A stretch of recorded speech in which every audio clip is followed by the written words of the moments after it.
Hi, my name is Dawn. I work with the New York Health Department, and I'm here to talk to you today about community mobilization in the Bronx. You might be asking, what is community mobilization? This involves helping communities to identify issues in their community and empowering them to take action. Together, groups and the community work together to identify problems, identify and gather resources, and implement strategies to take action. I've taken the time to come up with a needs and deficiencies map. The Bronx 2014 Community Needs Assessment identified many health problems and socioeconomic problems. The biggest obstacle is that 78% of the people living in the Bronx live under poverty level. Poverty is felt here due to the lack of availability of jobs, causing unemployment. This also causes many cases of homelessness. There's a lack of education and high dropout rates. 52% of the population receives Medicaid and 12% are uninsured. This contributes to the high chronic disease rate that's the highest in New York State. The population is mixed here. It consists of 48% Black and African American, 38% Latino, 10% Asian, 43% foreign-born, and 12% limited English proficient. Substance abuse, smoking, crime, HIV, and AIDS are rampant. 30% of the households in the Bronx are made up of single mothers and their children. There's also a large amount of abandoned, burned-out buildings, lack of green spaces, and very few high-paying jobs. All of these are needs that must be addressed in order to make the community stronger instead of keeping them held down. I've also come up with a community asset map. There's 3 areas here. The center area in white is the primary building blocks. In green is the secondary, and the white ones on the outside are potential building blocks. The Bronx has many assets that can be used to help them come back, beginning with the primary building blocks, which are the assets in the neighborhood under community control. We can see that there's already a good foundation from which to build upon. There are 78 nonprofit or public agencies and community-based organizations that provide housing services of varying types.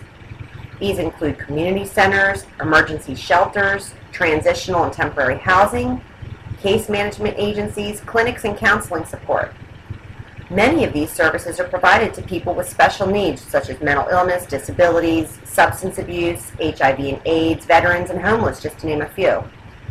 There are also many that are continuing to fight against the housing projects and pushing for affordable housing. This is a strong community asset. Food pantries and clothing banks are already set up around the Bronx to help to assist in getting access to healthy foods and clothing to the needy. These are community-owned and operated programs. There are over 234 community-based programs that provide community outreach programs that the hospital cannot provide, such as faith-based fellowship, assistance to individuals recently released from prison, park conservation efforts, assistance to at-youth risk, employment referral and career development help, and health-relevant support. There are also organizations that provide syringe exchange programs and crisis intervention. There's strong program support for the LGBT community, mental illness, developmental disabilities, family support, and health and welfare agencies. All of these organizations together build a strong primary foundation. Secondary building blocks are those assets in the community that are controlled by outside sources. Police, hospitals, schools, welfare, housing services, and transportation services. These are all assets that are available in the community, but they're controlled by outside agencies. Transportation services are available, but they're not available within the community. They don't run east to west, they run north to south. So this makes it difficult for people that are trying to get around the community. They have to take several subway routes and bus routes, which can become expensive.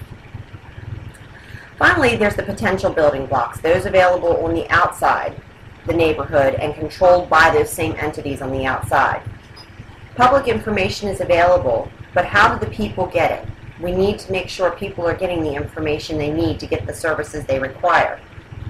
Welfare is also available, but one of the main complaints by participants is that the income levels required to receive benefits are too low and unattainable. With the low income, they make too much money to receive benefits. It does not encourage them to get out and find jobs, but rather to sit at home and do nothing so they can receive the benefits, keeping them in a vicious cycle. By bringing better paying jobs to the community, residents are more inclined to acquire those better paying jobs where they can make a sustainable living and not have to depend on welfare. Capital improvements would be great, but with the poverty, crime, and lack of resources, capital improvements are slim. The area is not a prime target for improvements by big companies because there's not enough money to be spent on what they have to offer, and those that would have the money to spend on upscale housing don't want to live in a neighborhood riddled by crime. By making improvements to the neighborhood, cutting back on crime, bringing more jobs into the neighborhood, some big businesses and their potential housing developers would be willing to revive the community with their projects. Now, in order to organize the community, there's certain steps that we need to take. And we're going to use the example of the video, Greening the Ghetto. When evaluating their steps, the first thing that it was important to do was recognize the issue. And it was apparent in this video that there was no safe green spaces to walk a dog, for children to play, or that weren't completely toxic. There's a beautiful river that borders the Bronx, and most of it was inaccessible due to old factories overtaking the majority of it.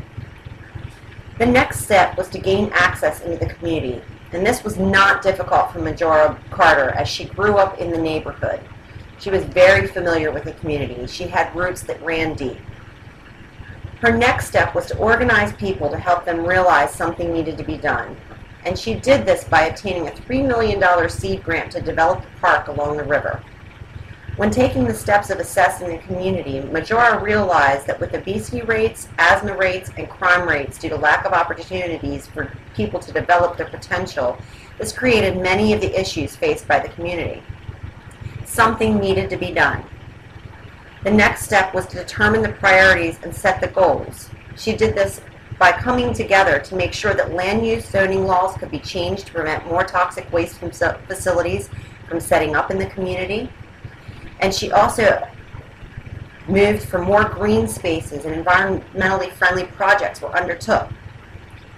The solution and intervention strategy she worked with was to create the Greenway project that started the first park, and then a grant was written to plan a waterfront esplanade with bike paths and green areas. These plans were implemented to help make the area safer and healthier. These areas provide more healthy ways to be physically active, cutting back on obesity, and they provide economic development opportunities. Evaluating the outcomes has proven beneficial for the community as retailers such as bike shops and food vendors can now come into the area, providing jobs and strengthening the economy. Maintaining the outcome with future projects that connect the Bronx with Randall's Island Park will continue to help this area grow and become healthier. By continuing to loop back and look at each of these steps in the planning evaluation process, planners can keep looking for more opportunities or rethink their plans. This process can be repeated with each new issue that comes up, and it will make the community organization better. So where do we go from here? The Bronx is plagued with chronic disease such as cancer, heart disease, diabetes, and AIDS. It's time to make this a healthier community. Addressing the health problems by creating easier access to healthy foods, access to health care, and educating the community about how to be healthier is a great start. By continuing to assess the strengths and weaknesses on the maps, it allows the community to take one issue at a time and work towards the goals that identified together and use the assets that are available to create a healthier environment.